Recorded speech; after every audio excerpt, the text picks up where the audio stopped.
எண்ணூர் கொசஸ்தலை ஆற்றின் கழிமுகம் பற்றி சட்டமன்ற பேரவை விதி 55 கீழ் மாண்புமிகு முன்னாள் முதலமைச்சர் எடப்பாடி கே பழனிசாமி அவர்கள் இது குறித்து ஏற்கனவே மாண்பு உறுப்பினர்கள் அக்ரி எஸ் கிருஷ்ணமூர்த்தி, திரு மாண்பு உறுப்பினர் OS மணியன், மாண்பு உறுப்பினர் R காமராஜ், மாண்பு உறுப்பினர் இரா ராஜேந்திரன், மாண்பு உறுப்பினர் முனைவர் திருமதி சௌமியா அன்புமணி, மாண்பு உறுப்பினர் முனைவர் ஆ கணேஷ்குமார், மாண்பு உறுப்பினர் ச சிவகுமார், மாண்பு உறுப்பினர் க வைத்தியலிங்கம், மாண்பு உறுப்பினர் முனைவர் திருமதி தாரகை கத்பட், மாண்பு உறுப்பினர் மு தமிமுன் அன்சாரி ஆகியோரும் கொடுத்துள்ளார்கள். கட்சிக்கு ஒருவர் என்ற விதத்தில் தங்களது கருத்துக்களை சுருக்கமாக கூறி அரசின் கவனத்தை ஈர்க்கலாம். மாண்புமிகு பேரவைத் தலைவர்களே, கொசத்தலை ஆறும் பக்கிங்ஹாம் கால்வாய் இரண்டும் கடலில் கலக்கும் எண்ணூர் முகத்துவார பகுதியில் கொத்து கொத்தாக மீன்கள் செத்து மிதந்தது. இப்பகுதியில் உள்ள நெட்டுக்குப்பம், தாளக்குப்பம், எண்ணூர் குப்பம், காட்டுக்குப்பம் உள்ளிட்ட கிராமத்தைச் சேர்ந்த மீனவர்கள் கட்டுமரங்கள் மற்றும் ஃபைபர் படகில் மீன்பிடி தொழில் செய்து வருகின்றனர். லட்சக்கணக்கான மீன்கள் இக்கடற்பகுதியில் செத்து மிதப்பதால் இப்பகுதியில் வசித்து வரும் மீனவர்களின் வாழ்வாதாரம் கடுமையாக பாதிக்கப்பட்டுள்ளது. மேலும் இப்பகுதியில் உள்ள தொழிற்சாலை கழிவுகள் கொசத்தலை ஆற்றில் கலப்பதால் நீர் அடிக்கடி மஞ்சள் நிறமாக மாறுவதாகவும் மீனவர்கள் கூறப்படுகிறார்கள். இதுகுறித்து மாசு கட்டுப்பாட்டு வாரியத்தின் அதிகாரிகள் முறையாக ஆய்வு மேற்கொள்ள வேண்டும் என்று மீனவர்கள் தெரிவிக்கின்றனர். முகத்தோரா பகுதியில் ரசாயன கழிவுகள் கலக்கப்படுவது என பசுமை தீர்ப்பு ஆய்வு எச்சரித்துள்ள நிலையம் கழிவுகள் ஆற்றில் கலப்பதாக புகார் அளித்துள்ளது. இதனால் மீனவருடைய வாழ்வாதாரம் கடுமையாக பாதிக்கப்பட்டுள்ளதாக இப்பகுதி மீனவர்கள் ஆர்ப்பாட்டத்தில் ஈடுபட்டு வருகிறார்கள். எனவே அரசு உடனடியாக தலையிட்டு மீனவருடைய வாழ்வாதாரத்தை பாதுகாக்க தக்க நடவடிக்கை எடுக்க வேண்டும் என்று அரசுடைய கவனத்தை ஈர்க்கின்றேன். மாண்பு உறுப்பினர் முனைவர் கணேஷ்குமார் அவர்கள்.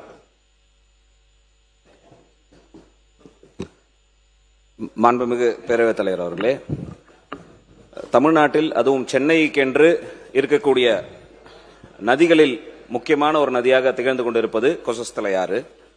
இந்த கொசஸ்தலை ஆற்றின் பல்வேறு நிறுவனங்கள், அதாவது இன்னும் சொல்லணும்னு சொன்னா வட சென்னையை பொறுத்தவரை அனல் மின் நிலையங்களும் ரசாயன இண்டஸ்ட்ரீஸும் அதிகமாக இருக்கின்ற காரணத்தினால அவற்றிலிருந்து வரப்படுகின்ற கழிவுகள் தொடர்ச்சியாக அந்த கொசஸ்தலை ஆற்றில் கலக்கப்படுவதனால் மீன்கள் செத்து மிதப்பது என்பது இது முதல் முறை அல்ல, பல முறை இது போன்று நடந்து கொண்டிருக்கிறது. இதிலும் குறிப்பாக சொல்ல வேண்டும் என்று சொன்னால் பல நடவடிக்கைகள் இதற்கு முன்னால் எடுக்கப்பட்டு வருகிறது. அதிலும் கடந்த ஆட்சி காலங்களில் பார்த்தீங்கன்னா ஏசியன் டெவலப்மெண்ட் ஸ்கீம், ஆசிய வங்கிகளிலிருந்து நிதி பெற்று அங்க இருக்கக்கூடிய இது போன்ற விஷயங்களை தடுப்பதற்கான நடவடிக்கைகள் எல்லாம் மேற்கொள்ளப்பட்டு வருகிறது. மேலும் திருப்புகழ் கமிட்டி அவர்கள் கொடுக்கப்பட்டிருந்த அந்த ஆய்வறிக்கையில இது குறித்து இதற்கும் தேவையான விஷயங்கள் கொடுக்கப்பட்டிருக்கிறது என்று தெரிய வருகிறது. ஏன்னா மாண்புமிகு அமைச்சர் அவர்கள் பேப்பர்ல தான் வந்தது, திருப்புகழ் கமிட்டி ஆய்வு வரலன்னாரு. ஆனா திருப்புகழ் அவர்கள் நேரடியாகவே வந்து கொடுத்ததாக எங்களுக்கு தகவல் சொல்கிறார். இன்றைக்கும் வேண்டுமானாலும் அவர்கிட்ட மரியாதைக்குரிய IAS அதிகாரி திருப்புகழ் அவரிடம் அறிக்கைகள் கையில் இருக்கிறது என்று கூறுகிறார். நான் நேராக தான் வந்து அமைச்சரிடமே அந்த திருப்புகழ் கமிட்டி அறிக்கையை சமர்ப்பித்தேன் என்றான் சொல்கிறார். தொடர்ச்சியாக ஏன்னா இது இன்னைக்கு நேற்று நடக்கல, கொஞ்ச நாளைக்கு முன்னாடி கூட நம்ம பார்த்தோம் சொன்னா கும்மிடிப்பூண்டி பகுதியில் இருக்கக்கூடிய அமோனியா கசிவு, அதுவும் சுற்றுச்சூழல் சம்பந்தப்பட்டதுதான். எனவே நம்முடைய சுற்றுச்சூழல் துறை என்பது உடனடியாக சுற்றுச்சூழலை பாதிக்கின்ற அனைத்து நிறுவனங்கள் மீதும் கடுமையான நடவடிக்கைகளை மேற்கொள்ள வேண்டும். இதற்கென்று தனியாக ஒரு விசாரணை ஆணையம் அமைத்து சுற்றுச்சூழல் மேலும் தமிழகத்தில் பாதிக்கப்படாமல் இருப்பதற்கு கடுமையான நடவடிக்கைகளை மேற்கொள்வதற்கு நம்முடைய அரசு முன்வர வேண்டும். ஏன்னா இதை இப்ப விட்டோம்னா அடுத்தது பழவேற்காடு ஏரி என்பது ஒரு காலத்துல இறால், நண்டு எல்லாம் வந்து மிக அதிகமான வளம் இருந்த ஏரியாக இருந்து கொண்டு இருக்கிறது. மீன் வளம் பாதிக்கப்படுகிறது, சுற்றுச்சூழல் பாதிக்கப்படுகிறது, கடல் வளம் பாதிக்கப்படுகிறது. இதையெல்லாம் விட அதிகமாக நம்முடைய வாழ்வாதாரம், மக்களுடைய உடல்நிலை பாதிக்கக்கூடிய சூழ்நிலை இருக்கின்ற காரணத்தினாலே அரசு மிக முக்கியமாக இந்த விஷயத்தில் கனிவோடு பரிசீலனை செய்து, கனிவோடுன்றதை விட கடுமையாக பரிசீலனை செய்து கவனத்துடன் மேற்கொண்டு நடவடிக்கை எடுக்க வேண்டும் என்று பாட்டாளி மக்கள் கட்சியின் சார்பாக இந்த அவையின் கவனத்தை ஈர்த்து அமர்கிறேன். மாண்புமிகு முன்னாள் அமைச்சர் திரு தங்கம் தென்னரசு அவர்கள். மாண்புமிகு பேரவைத் தலைவர் அவர்களே, சென்னையை சுற்றி இருக்கக்கூடிய பல பகுதிகள் சூழலியல் முக்கியத்துவம் வாய்ந்த பகுதிகளாக இன்றைக்கு இருக்கிறது. குறிப்பாக வடசென்னை பகுதியில் இருக்கக்கூடிய கொசஸ்தலை ஆறு, எண்ணூர் கழிமுக பகுதிகள் என்பது இந்த சென்னையை சுற்று வட்டாரத்தில் இருக்கக்கூடிய நிலப்பரப்பினுடைய ஜீவாதாரமாக விளங்கக்கூடிய பகுதிகள். அது பொதுமக்களுக்காக மட்டுமல்ல, அதை நம்பி பல்வேறு உயிரினங்கள், பல பறவைகள், பல குடும்பங்கள் அதை நம்பி இருக்கக்கூடிய சூழல். குறிப்பாக மீனவர்கள் இந்த பகுதியிலே அந்த வளங்களை நம்பி இருக்கக்கூடிய நிலையில் தொடர்ந்து அங்கு இருக்கக்கூடிய இந்த ஆறு பல்வேறு காரணங்களாலே மாசுபடக்கூடிய நிலை வருகிறது. அதற்கு குறிப்பாக வடசென்னை பகுதியை தாண்டி இருக்கக்கூடிய எண்ணூர் பகுதிகளிலே ஏற்பட்டிருக்கக்கூடிய பல்வேறு தொழிற்சாலைகள், மணலி போன்றிருக்கக்கூடிய பகுதிகள், எண்ணூர் பகுதிகளிலே வந்திருக்கக்கூடிய தொழிற்சாலைகள், அந்த தொழிற்சாலை கழிவுகளில் வரக்கூடிய பிரச்சனைகள். ஏற்கனவே திராவிட முன்னேற்ற கழக ஆட்சியில் இதே போல ஒரு எண்ணெய் கசிவு ஏற்பட்டு அங்கே பிரச்சனை வந்தபோது நம்முடைய எதிர்க்கட்சி தலைவர் அவர்கள் அன்றைக்கு நம்முடைய அமைச்சராக இருந்த சகோதரர் மையநாதன் அவர்களை அழைத்துக் கொண்டு அங்கே நேரடியாக சென்று அவற்றை எல்லாம் ஆய்வு செய்து அந்த நிவாரணங்களை வழங்கினார்கள். இது ஒரு தொடர்கதையாகவே அந்த பகுதியிலே இருக்கிறது. அது பெரும் அளவிலே சூழலியல் கேடுபாடுகளை உருவாக்குவதோடும் அங்கே இப்போது மீன்கள் செத்து மிதக்கக்கூடிய அளவிற்கு அது அங்கே நம்பி இருக்கக்கூடிய மீனவர்களுடைய வாழ்வாதாரத்தை பாதிக்கக்கூடிய அளவில் சூழல்நிலையை முற்றமாக கெடுக்கக்கூடிய வகையில் அமைந்திருக்கக்கூடிய காரணத்தால் அரசு அதற்கான உடனடியான நடவடிக்கைகளை மேற்கொண்டு தொடர்ந்து இந்த கேடுபாடுகளில் இருந்து அந்த பகுதியை காப்பாற்றக்கூடிய வகையில் ஒரு சூழலியல் மண்டலமாக அதை உருவாக்கக்கூடிய வகையிலே அரசு நடவடிக்கைகளை மேற்கொள்ள வேண்டும் என்று அரசின் கவனத்தை ஈர்த்து அமைகிறேன். மாண்புமிகு உறுப்பினர் முனைவர் திருமதி தாரகை கத்பட் அவர்கள். மாண்புமிகு பேரவைத் தலைவர் அவர்களே, சென்னை எண்ணூர் முகத்துவாரத்தில் லட்சக்கணக்கான மீன்கள் இறந்து மிதப்பது குறித்து மீன்வளத்துறை ஆய்வுக்கு அனுப்பப்பட்டுள்ளதாக கூறுகிறார்கள். இந்த கொசுஸ்தலை ஆற்றை நம்பி நெடுக்குப்பம், தாழங்குப்பம், முகத்துவார குப்பம், எண்ணூர் குப்பம், சிவன்படை குப்பம் உட்பட்ட கிராமங்கள் இருந்து வருகின்றன. இந்த ஆற்றின் அருகே பல தொழிற்சாலைகள் இயங்கி வருகின்றன. இது குறித்து பாதிக்கப்பட்ட மீனவர்களின் கவலையை கருத்தில் கொண்டு ஆற்றின் தொழிற்சாலை கழிவுகளை கொட்டும் தொழிற்சாலைகள் மீது கடுமையான நடவடிக்கை அரசு எடுக்க வேண்டும் என்றும், இனிவரும் காலங்களில் இதுபோன்று நடைபெறாமல் இருக்க மாசு கட்டுப்பாட்டு வாரியம் மற்றும் மீன்வளத்துறை இணைந்து ஆற்றின் அருகே உள்ள தொழிற்சாலை கழிவுகளை கண்காணித்து மீனவர்கள் மற்றும் சுற்றுச்சூழல் பாதிக்காத வகையில் ஒரு கண்காணிப்பு குழுவை ஏற்படுத்த வேண்டும் என்று அரசின் கவனத்தை ஈர்த்து கொள்கிறேன். மாண்புமிகு சுற்றுச்சூழல் அமைச்சர் அவர்கள். மாண்புமிகு பேரவைத் தலைவர் அவர்களே, போன ஞாயிறு அன்று ஒரு 7:30 மணிக்கு திருவொற்றியூர் எம்எல்ஏ எனக்கு தொலைபேசி வாயில அணுகி கால் பண்ணி இந்த மாதிரி கொசஸ்தலை ஆறில் நிறைய மீன்கள் செத்து மிதக்குது, அது என்னன்னு பார்க்கணும் சார் அப்படின்னு சொன்னாங்க. உடனே என்னோட மேற்கன்ற அமைப்பு இங்கே ஏற்கனவே இருக்கு. மணாலி என்னோட முக்கியமாக ஆலைகளை கண்காணிக்கின்ற மேற்கன்ற அமைப்பு மாசுக்கட்டு வாரியம் இதில் செயல்படுது. அவங்களோட உடனே நான் அறிவுறுத்தல் மேல 8 மணிக்கே ஆஃபீஸர்ஸ் எல்லாம் கிளம்பி போனாங்க. போனதில் நிறைய மீன்கள் செத்து கிடந்தது. அதில் முக்கியமாக 5 பகுதியில் அவங்க ஆய்வு பண்ணாங்க.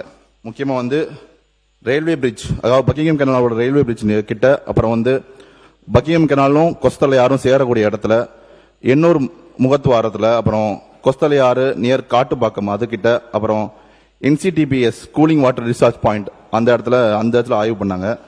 அதில் அவங்க கண்டறிஞ்சது என்னன்னா, 2 இடங்கள்ல முக்கியமாக மீன் செத்து கிடந்த இடத்துலையும் ரயில்வே பிரிட்ஜ் கெனால்லையும் பக்கிங்ஹாம் கெனால்லையும் 2 இடத்துல டிசால்ட் ஆக்சிஜன் கம்மியா இருந்தது. மெயினா இந்த மீன்கள் செத்து மிதப்பதுக்கு மெயின் காரணம் பாத்தீங்கன்னா டிசால்ட் ஆக்சிஜன். அது 4 மில்லிகிராம் பெர் லிட்டருக்கு மேல இருக்கணும். ஆனா அந்த 2 இடங்கள்லயுமே 2 இருந்தது. முக்கியமா நிறைய நீங்க அதை பத்தி தெரிஞ்சவங்க நிறைய பேர் இருக்கீங்க. அதாவது இதுக்கு சில காரணங்கள் இருந்தாலும் அந்த மெயினா அந்த டிசால்ட் ஆக்சிஜன் கம்மியா இருக்கு. மனித கழிவுகள் கலப்பதுக்கும் சில காரணங்கள் இருக்கு, கழிவுநீர் கலப்பதுக்கும் காரணம் இருக்கு. அப்ப நம்ம சுற்றி உள்ள ஃபேக்டரியில கழிவுநீர் ஏதாவது வந்திருக்கா, டாக்ஸிக் கேஸ் ஏதாவது கலந்திருக்கா அப்படின்னு கண்டறியும் போது அந்த மாதிரி எதுவுமே இல்லை, எண்ணெய் படலங்கள் எதுவுமே இல்லை. ஏன்னா முன்னாடியே எண்ணூர்ல எண்ணெய் கொட்டி அதெல்லாம் நிறைய கிளியர் பண்ணிருக்காங்க மாசு கட்டுப்பாடு சார்பாக. அப்படி பார்க்கும் போது எதுவுமே அந்த மாதிரி நடக்கல. அப்போ நிறைய விஷயத்துல நம்ம ஹேண்ட் மீட்டர் வச்சு நிறைய இடத்துல ஆய்வு பண்ணோம். ஆய்வு பண்ணும்போது டெம்பரேச்சருமே நார்மலா தண்ணிகள் இருந்து, உடனே அந்த இறந்த மீன்களை நம்ம ஆய்வுக்காக ஃபிஷரிஸ் டிபார்ட்மெண்ட்ல ஒரு இன்ஸ்டியூட்ல சென்னையில எல்லாமே ஆய்வுக்காக அனுப்பப்பட்டது. அவங்க ஃபிஷரிஸ் டிபார்ட்மெண்ட் வந்துட்டாங்க. அதில் பாத்தீங்கன்னா 2150 கிலோ மீன்கள் இறந்திருந்தது. அதை உடனே சென்னை கார்பரேஷனோட ஒத்துழைப்போட சேர்ந்து எல்லாத்தையும் அப்புறப்படுத்தியாச்சு மாசு ஏற்படாத வகையில. அதே மாதிரி பாத்தீங்கன்னா இது மேக்ஸிமம் நம்ம கழிவுநீர்னால தான் கலந்துருக்குன்றதை நம்ம இப்போதைக்கு ஆய்வு பண்ணியிருக்கோம். இருந்தாலும் நம்ம டெஸ்டிங்காக இந்த வாட்டர் எல்லாத்தையுமே அனுப்பியிருக்கோம். இந்த மீன்களோட டெஸ்ட் ரிப்போர்ட்டுக்காகவும் வெயிட் பண்ணுறோம். இதில் வந்து 18/8/2026 அன்னைக்கு நம்ம தமிழ்நாடு அரசு சார்பாக ஒரு ஜாயின்ட் கமிட்டி, அதாவது இது முழுமையாக விசாரிக்கின்றதுக்காக ஒரு கமிட்டி போட்டிருக்கோம். அதில் வந்து ஜாய்ஸ் ஆலிவ் ரேச்சல்ன்ற ஜாயின்ட் டைரக்டர், ஃபிஷரிஸ் டிபார்ட்மெண்டோட ஜாயின்ட் டைரக்டர், அப்புறம் doctor Aruna, doctor MGR fisheries காலேஜோட ப்ரொஃபசர், அப்புறம் எங்கள் மாசுக்கட்டுப்பாட்டு டிஎன்பிசிபி சார்பாக மணிமேகலைன்ற ஜேசி மேம், அப்புறம் வந்து விஜயலட்சுமின்ற இன்ஸ்பெக்டர் ஆஃப் ஃபிஷரிஸ், இவங்க 4 பேரையும் சொல்லிட்டு ஒரு குழு அமைச்சிருக்கோம். இவங்க 10 நாளுக்குள்ள டீட்டெயிலாக இதை பற்றி ரிப்போர்ட் சமர்ப்பிக்க நம்ம வந்து நம்ம மாண்புமிகு முதலமைச்சரோட அறிவுறுத்தலின்படி நம்ம வந்து சொல்லியிருக்கோம். இனிமே இந்த மாதிரி நடக்காததுக்கு நம்ம எல்லா ஸ்டெப்பும் எடுத்துக்கிட்டு இருக்கோம். இந்த ரிப்போர்ட்ஸ் வந்த பிறகு நான் வந்து முழுமையாக அதை பற்றி நான் அந்த சபையில் விவரிக்கிறேன். நன்றி. மாண்பு உறுப்பினர் கணேஷ்குமார், முனைவர் கணேஷ்குமார். மாண்புமிகு பேரவைத் தலைவர் அவர்களே, மாண்புமிகு அமைச்சர் கொடுத்த பதிலுக்கு நன்றியை தெரிவித்துக் கொண்டு, ஏன்னா குழு அமைக்கப்படும் என்று சொல்லியிருக்கிறார்கள், அதுதான் நாங்களும் கேட்டோம். குழு அமைக்கப்பட்டு இருக்கிறது என்று சொல்லியிருக்கிறார்கள்.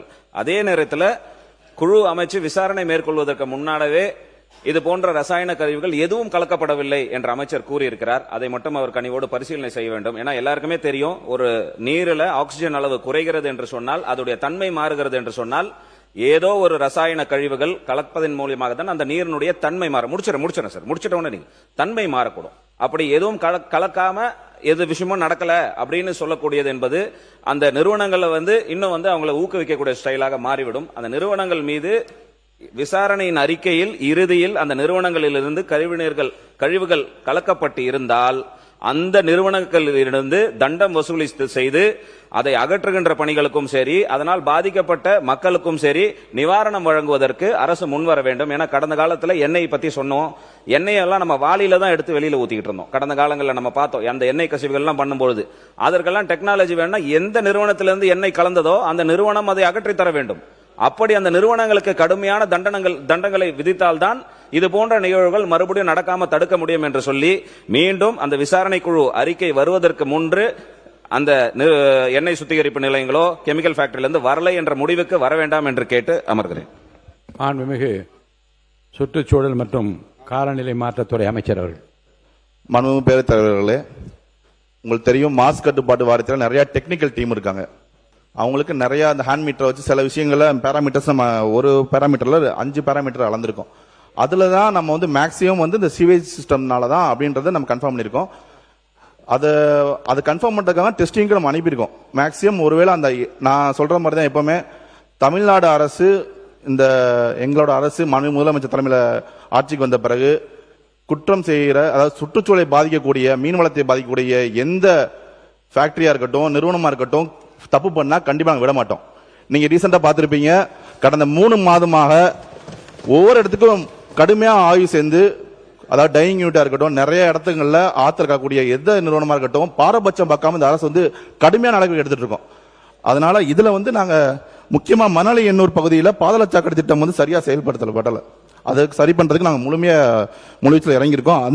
அதனாலதான் இந்த சீவேஜ் வாட்டர் சிஸ்டம் கலந்ததா நாங்க கேள்விப்படுறோம். அதே மாதிரி இந்த சாக்கடை மனித கழிவினாலதான் டிசால்வ் ஆக்சிஜன் ரொம்ப கம்மியாகும். அதனாலதான் டெக்னிக்கல் டீம் வச்சு சொல்லி நான் ஓரளவு அந்த விஷயத்த சொல்றோம். மற்றபடி ஃபேக்டரியில கழிவு மேக்சிமம் கிடக்கலன்றதான் எங்களோட அறிக்கைன்றதை